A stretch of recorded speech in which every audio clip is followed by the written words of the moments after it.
13h à Cotonou, 12h en temps universel. Partout dans le monde, écoutez Radio Afrique Santé, la radio qui fait la différence. Radio Afrique Santé, votre santé, notre priorité.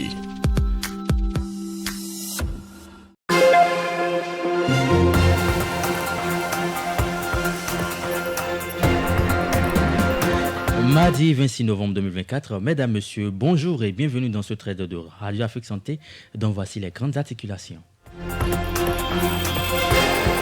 Le parti UP Le Renouveau a affiché sa position par rapport à l'audit annoncé du fichier électoral. Dans cette édition, vous attendrez les propositions de la délégation du cadre de concertation de l'opposition. Dans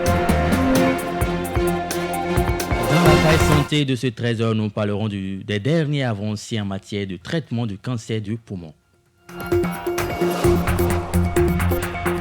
Les pages nationales, internationales et sportives meubleront également cette édition. Voilà donc pour les titres, le développement à présent. Mesdames, Messieurs, à nouveau, bonjour. Comme je l'annonçais en titre, le parti Union Progressiste, Le Renouveau, a affiché sa position par rapport à l'audit annoncé du fichier électoral.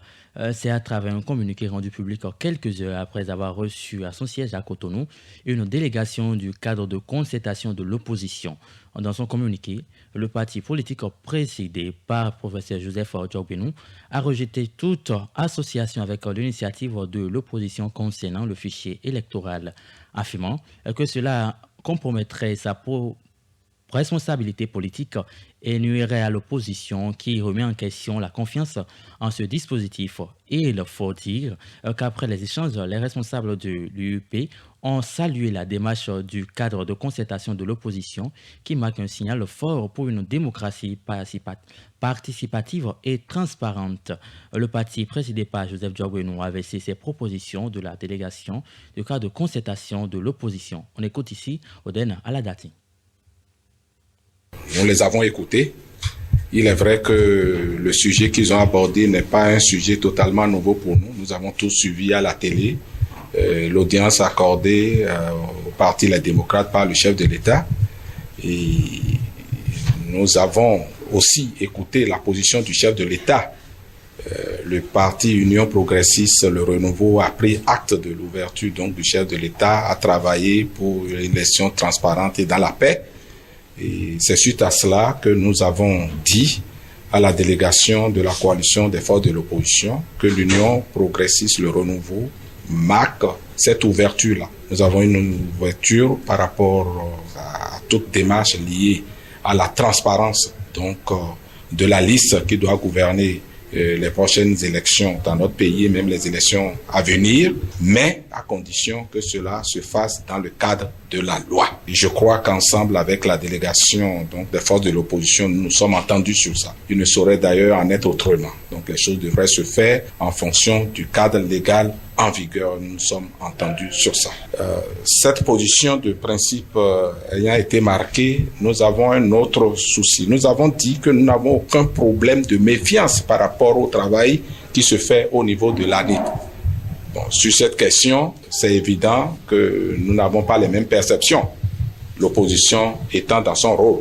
Et étant entendu d'ailleurs que les forces de l'opposition ont pris l'initiative donc d'aller rencontrer le chef de l'État et ont suggéré une démarche après cela, on serait dit qu'il serait cohérent que l'opposition, les forces de l'opposition gardent la main et donc gardent donc le lead donc de leur initiative et des actions qui vont en découler. Mais c'est sous réserve que tout travail de transparence qui s'inscrit dans le cadre de la légalité républicaine, nous pourrons nous associer pour nos soucis donc de transparence, d'ouverture.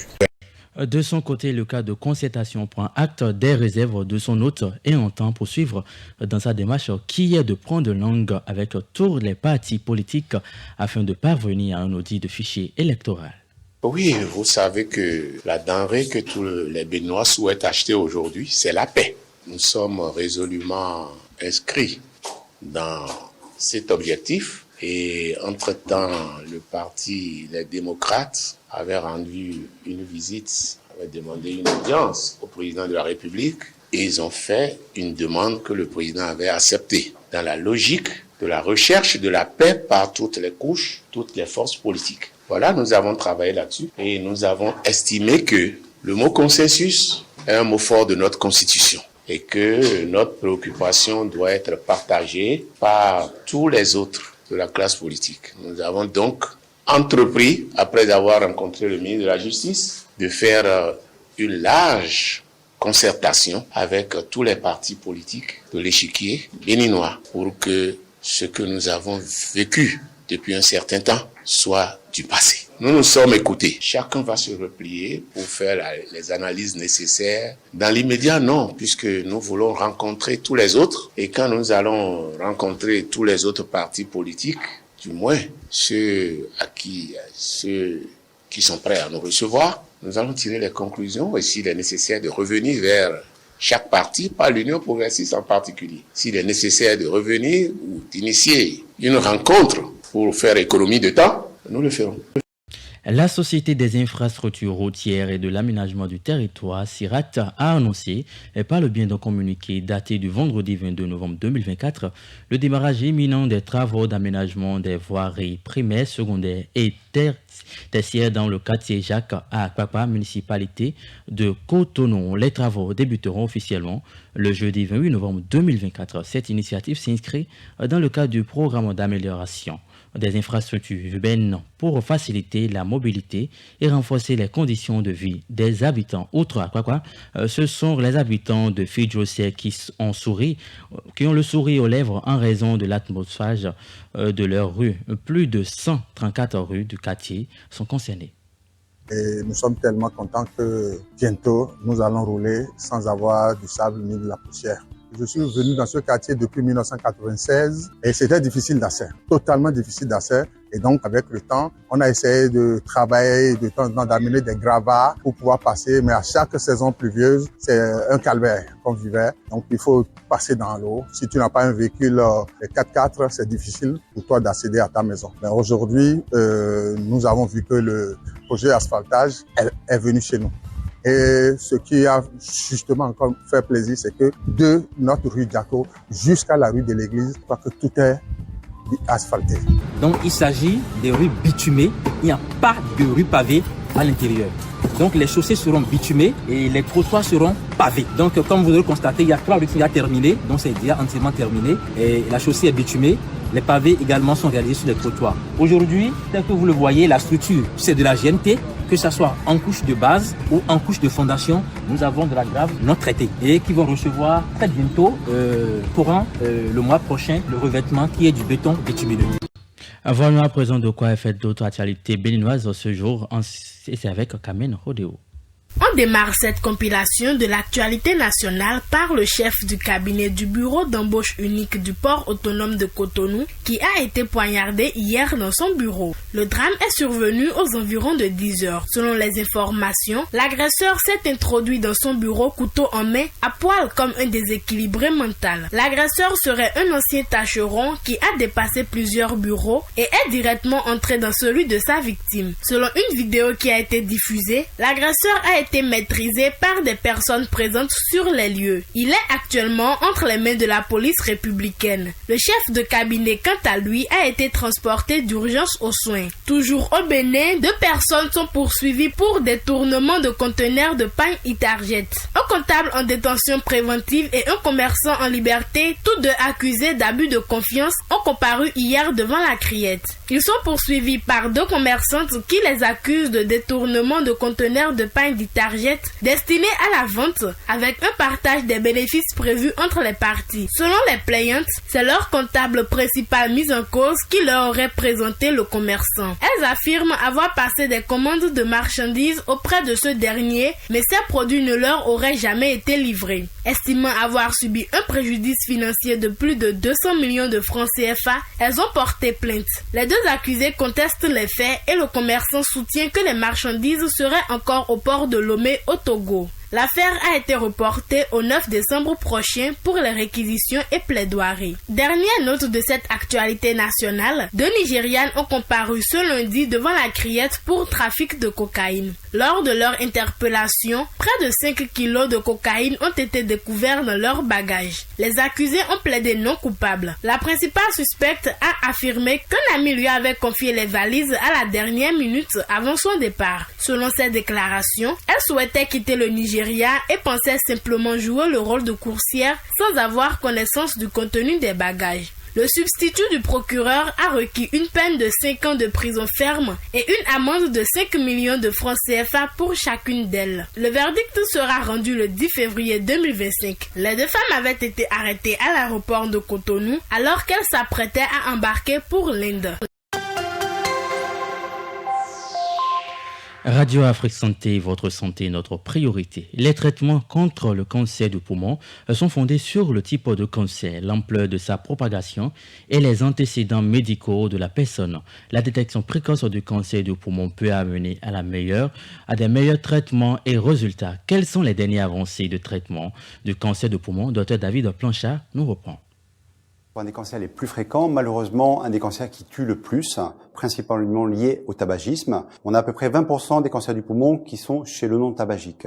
Le but, c'est d'adapter les traitements en fonction de la biologie moléculaire. Pendant très longtemps, on a traité le cancer du poumon avec la chimiothérapie, même chimiothérapie chez tout le monde. Ce qu'on fait maintenant, c'est d'individualiser le traitement personne par personne, c'est-à-dire tumeur par tumeur. Donc l'objectif, c'est des prélèvements, les biopsies, puisqu'on a développé énormément, c'est les biopsies liquides sur lesquelles on analyse les mutations. Et en fonction des mutations, ce qu'on sait aujourd'hui, on va avoir différents types de cancers du poumon, les EGFA mutés, les ALK, les ROS1, les BRAF, les HUR2, les RET et ainsi de suite. Et donc finalement ensuite de pouvoir donner des vraies thérapies ciblées avec un vrai bénéfice en termes de survie chez nos patients de façon à les emmener de plus en plus loin, ce qu'on n'était pas capable de faire avant. La deuxième chose et la deuxième avancée majeure, ça a été l'immunothérapie. On sait que les thérapies ciblées, c'est à peu près 30-40% de nos patients maximum. Malheureusement, 60%, on va dire, ne vont pas bénéficier de thérapies ciblées parce qu'on n'est pas capable de mettre en évidence la cause du cancer chez ces patients. Et à ce moment-là, on est plutôt sur l'immunothérapie pour lequel on va stimuler le système immunitaire et de nouveau rendre un système immunitaire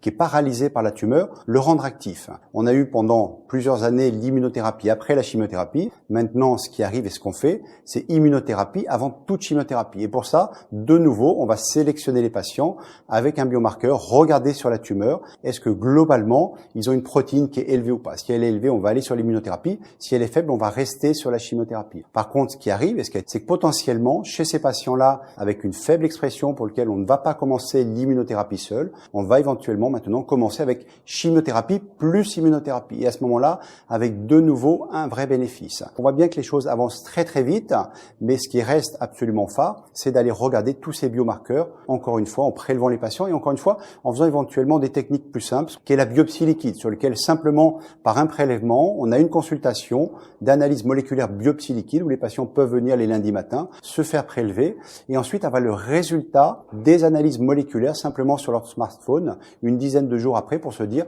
est-ce qu'il y a telle ou telle anomalie moléculaire qui permettrait à ce moment-là de les traiter avec une thérapie ciblée disponible sur le marché ou éventuellement d'être orienté vers les essais thérapeutiques pour lesquels on a énormément de nouvelles drogues qui se développent sur des nouvelles altérations moléculaires. Ça, c'est vraiment la pierre angulaire. Analyser la tumeur de façon simple sur le tissu, sur le liquide simplement avec les prises de sang, et puis ces grandes avancées avec l'immunothérapie, ce qui nous permet maintenant d'avoir des patients que l'on suit 3 ans, 4 ans, 5 ans après un diagnostic d'une maladie à un stade avancé, ce qu'on ne faisait pas auparavant, où on savait que malheureusement la maladie évoluait dans l'année. Donc on est vraiment en train de changer complètement le pronostic de nos populations, et donc il faut vraiment se battre avec nos patients. Dans une société patriarcale et surtout dans un contexte africain dans lequel le moule conçu pour la femme la limite dans ses mouvements, une femme qui assume sa sexualité n'est certainement pas très bien vue. Mais que pensent réellement les hommes modernes d'aujourd'hui? Élément de réponse recueilli par Grace Olaadji. En général, je crois que tout être humain, peu importe que ce soit une femme ou un homme, doit pouvoir être totalement libre d'assumer sa sexualité. Maintenant, là où le problème se pose pour moi, c'est que simplement il faut éviter la perversité et la vulgarité. Donc, une fois que le fait d'assumer sa sexualité reste dans le cadre intime, dans le cadre conjugal, moi ça me va.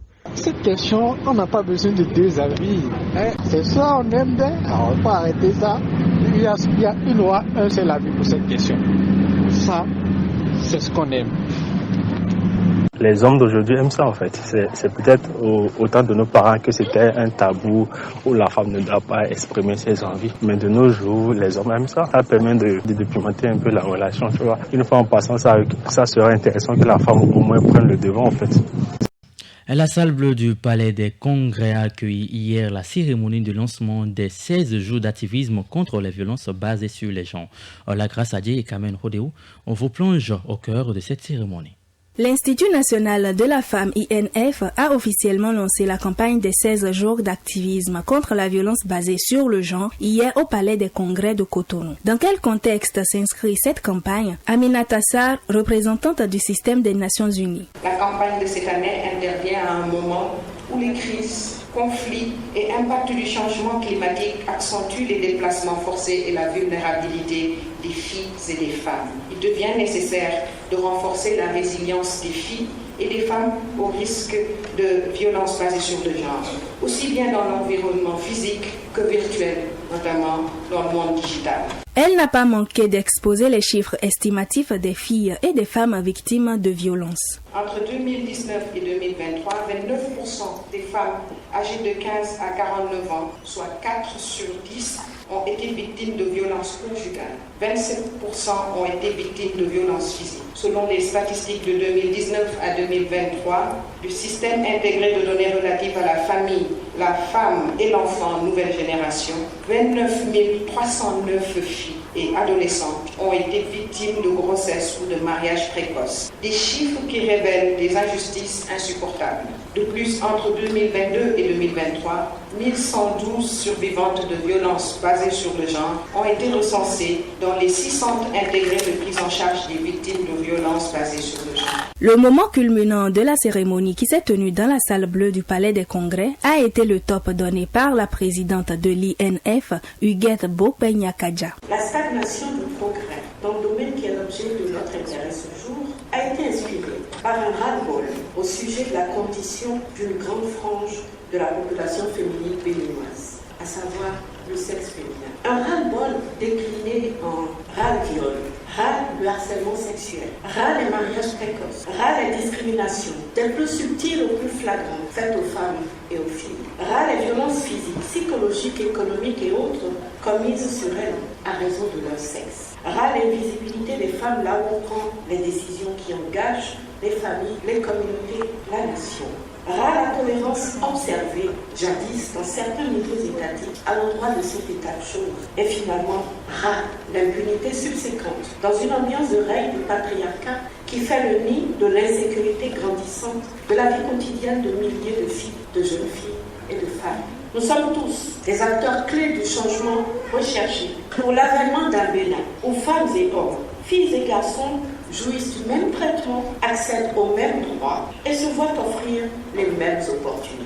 Les statistiques les plus récentes révélées par les uns et les autres nous ont donné l'occasion de constater que nous progressons vers le but fixé. Ces 16 jours d'activisme contre les violences basées sur le genre sont l'occasion d'en écrire ensemble un nouveau chapitre dont le titre pourrait être « Briser le silence et reconstruire la dignité » et dont le mot de fin pourrait aussi être « Riposter aujourd'hui, demain, tout le temps et reconstruire maintenant et sans cesse » discerner les invités. Infatigables partenaires, tous ensemble pour restaurer la justice et réparer les blessures. Tous ensemble pour riposter avec force et reconstruire dans la solidarité. C'est sur ces mots que je déclare entamer les 16 jours d'activisme contre les VBJ au Bénin. Des prestations artistiques et des panels ont meublé cette cérémonie de lancement de la campagne des 16 jours d'activisme contre les violences basées sur le genre qui est placée cette année sous le thème « Riposter et se reconstruire après les violences ». Lancée hier 25 novembre, journée internationale pour l'élimination de la violence à l'égard des femmes, la campagne mondiale des 16 jours d'activisme contre la violence basée sur le genre prendra fin le 10 décembre, date retenue pour célébrer la journée internationale des droits de l'homme. En direct du studio Vincent Folly, cette édition se poursuit et nous continuons avec notre match vers la découverte des subtilités de la dot en milieu bâtonneau. Aujourd'hui, nous vous proposons d'écouter un homme partager son expérience personnelle sur sa rencontre avec sa femme, Bariba, et la procédure qu'il a amenée pour demander la main de cette dernière. C'est un élément que nous propose Samuel Kora.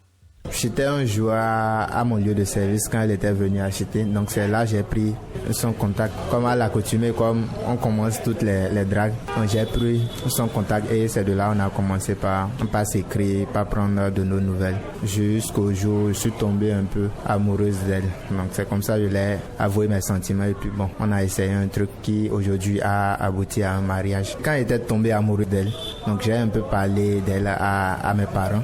D'accord. Quand mes parents ont jugé bon, donc c'est eux qui ont commencé au fait les démarches. Donc c'était eux qui s'étaient dirigés, d'accord, dans un premier temps vers celle qui devait nous représenter ou bien celle qui devait recevoir la belle famille, je dirais. Donc c'est un peu ça. Donc c'est mes parents qui ont commencé d'abord les démarches. Mes parents sont partis vers sa grand-maman. Donc c'est elle qui nous a finalement dit comment les choses devaient se passer et puis on a essayé de suivre la procédure. Bien avant que je n'en parle à mes parents, donc j'ai essayé d'étudier un peu, d'accord, la moralité de ma femme et en plus étudier également sa famille, je dirais.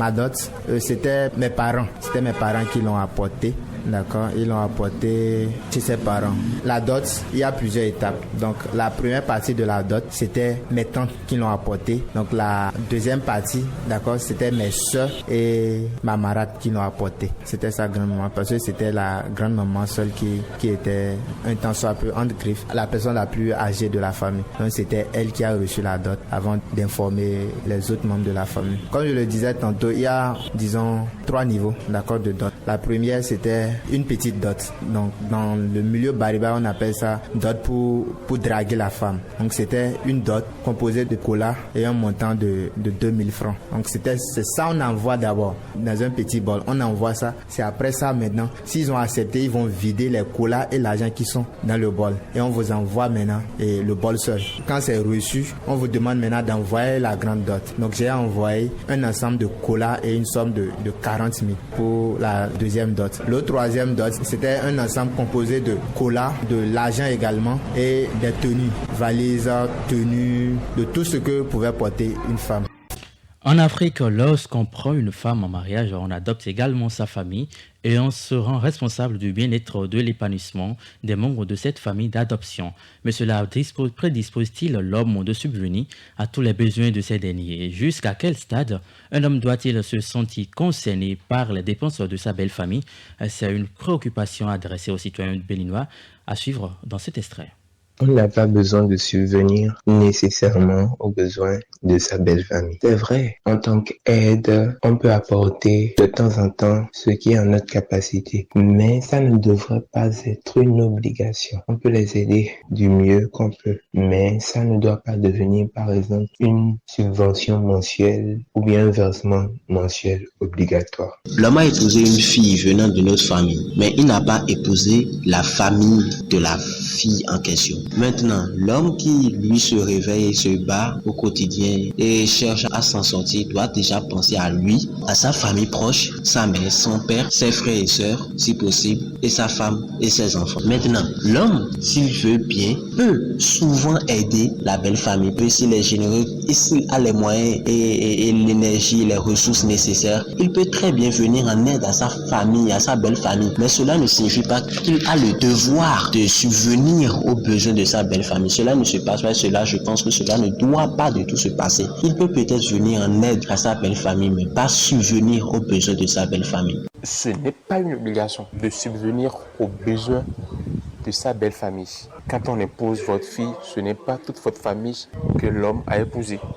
Je ne crois pas qu'un homme pourra prendre la responsabilité sur lui d'épouser une quelconque femme. Quand on épouse une femme, ce n'est pas sa belle famille, que sa belle famille entière que l'on épouse. Du coup, je ne vois pas où est l'obligation là pour l'homme de subvenir aux besoins de sa belle famille. Certes, il est libre de le faire quand il le veut. Et bien, ce n'est presque nulle part qu'il faut obligatoirement subvenir aux besoins de sa belle famille. Si tel est le cas, gardez votre fille tranquille.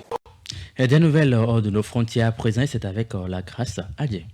Au Mali, écran noir depuis ce mardi matin sur Joliba TV. La chaîne privée a cessé d'émettre sa licence, lui ayant été retirée par la haute autorité de la communication HAC, après une émission au cours de laquelle des propos doutant de la véracité d'un supposé coup d'État déjoué au Burkina Faso. Mais la maison de la presse, qui regroupe toutes les organisations de journalistes du Mali, a tenté la veille une médiation de la dernière chance auprès de la HAC, laquelle a promis une réponse rapide. Les journalistes de Joliba et de tout le Mali qui dénoncent cette grave atteinte à la liberté d'expression et au pluralisme des médias gardent donc espoir que les autorités de transition reviennent sur cette décision qui a également suscité l'indignation de la quasi-totalité des partis politiques maliens. Pour rappel, l'auteur des propos polémiques, Issa Kaou Ndjim, est en prison depuis plus de 2 semaines et sera jugé en février prochain pour offense commise publiquement envers un chef d'État étranger. En Libye, une brigade militaire opérant dans le désert dit avoir intercepté lundi 300 personnes qui s'apprêtaient à traverser la Méditerranée pour rejoindre l'Europe. Selon le communiqué et les images relayées sur les réseaux sociaux, Brigade 444 ajoute multiplier les efforts pour lutter contre les passeurs accusés de trafic d'êtres humains. Les arrestations de migrants sont rarement signalées en Libye, où des milliers de personnes sont détenues dans des centres de rétention aux conditions de vie souvent dénoncées. En juillet, l'ONU a révélé l'existence de fausses communes dans le désert libyen et a appelé à l'ouverture d'enquêtes pour documenter ces faits. Sans réponse de la part des autorités libyennes, Volker Turk, haut commissaire des Nations Unies aux droits de l'homme, a souligné que les proches des victimes avaient le droit de connaître la vérité. Il a également affirmé que la responsabilité d'enquêter sur ces crimes incombe aux autorités libyennes. Le traité international d'interdiction des mines peine à être appliqué 25 ans après son adoption. Constat du secrétaire général des Nations Unies. Antonio Guterres a affirmé lundi que plusieurs parties signataires de ce traité ont repris l'utilisation des mines antipersonnelles alors que d'autres n'ont toujours pas détruit ces engins. C'était à l'ouverture lundi au Cambodge du 5e examen du traité sur les mines, aussi connu sous le nom de traité d'Ottawa. Le patron de l'ONU a sollicité des États le respect de leurs obligations en la matière. Des pays comme les États-Unis, la Chine, l'Inde, le Pakistan, la Corée du Sud et la Russie sont toujours en marge de cette initiative, entrée pourtant en vigueur depuis 1999. Selon l'Observatoire des mines, plus de 5000 personnes ont été tuées ou blessées par des mines terrestres et des munitions non explosées l'année dernière, principalement des civils, dont un tiers d'enfants. L'Observatoire précise par ailleurs que la Russie avait utilisé des mines antipersonnelles de manière intensive en Ukraine et qu'il y a tout juste une semaine, les États-Unis qui ont fourni à l'Ukraine des mines anti-chars tout au long de la guerre ont annoncé qu'ils commenceraient à fournir à Kiev des mines antipersonnelles pour tenter de ralentir la progression de la Russie sur le champ de bataille.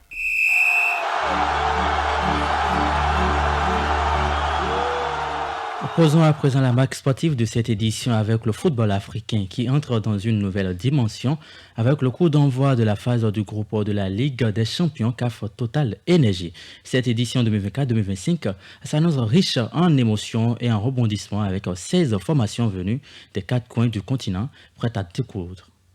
Dès ce mardi, les regards seront tournés vers les pelouses africaines où se disputeront les premiers matchs de cette compétition phare. Les amoureux du ballon rond auront l'occasion d'assister à des confrontations entre des clubs historiques et de nouvelles pépites du football africain. Parmi les favoris, on retrouve les habitués de la compétition, tels qu'Al Ahly d'Égypte, le club le plus titré de l'histoire de la compétition, avec 12 couronnes, le tout-puissant Mazembe de la RD Congo, ou encore le Raja de Casablanca du Maroc. Ces équipes expérimentées devront cependant se méfier des outsiders comme le Maniema Union FC qui dispute sa toute première phase de groupe de la Ligue des champions CAF. Cette phase de groupe qui s'étalera sur 2 mois sera disputée selon un format éprouvé. Les 16 équipes engagées seront réparties en 4 groupes de 4. À l'issue de cette phase, les 2 premiers de chaque groupe se qualifieront pour les quarts de finale. Les prochaines semaines s'annoncent donc passionnantes.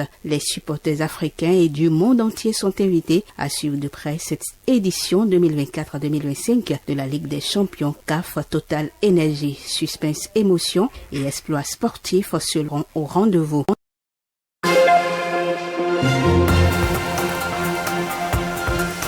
Voilà qui siffle la fin de cette édition. Collaboration technique, Parfait Fodéo, collaboration éditoriale, Samuel Kora. Au micro, je suis Romaric Topé. Belle journée chez vous.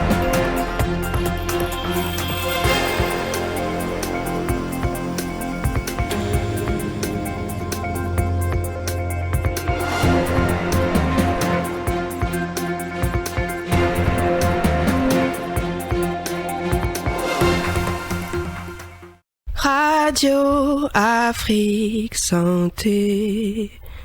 Merci les auditeurs, merci. Continuez à prendre soin de votre santé. Merci les auditeurs, merci et faites attention à vous. Radio Afrique Santé. Votre santé, notre priorité.